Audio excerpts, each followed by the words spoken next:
Hi guys, welcome to Ukraine, my dears.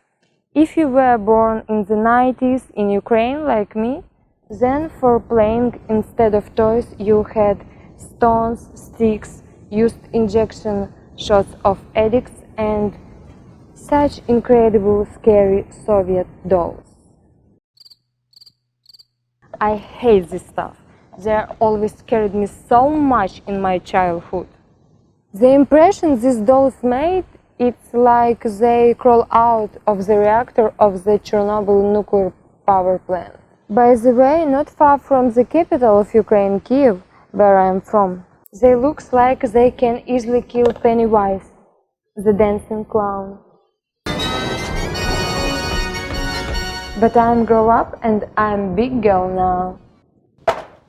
And finally, I can take revenge on the monsters for the nervous they did to me.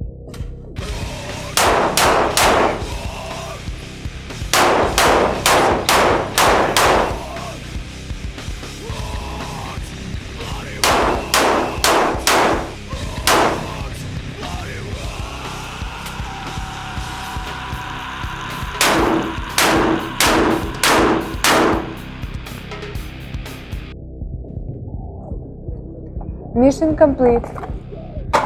Subscribe to see the next missions.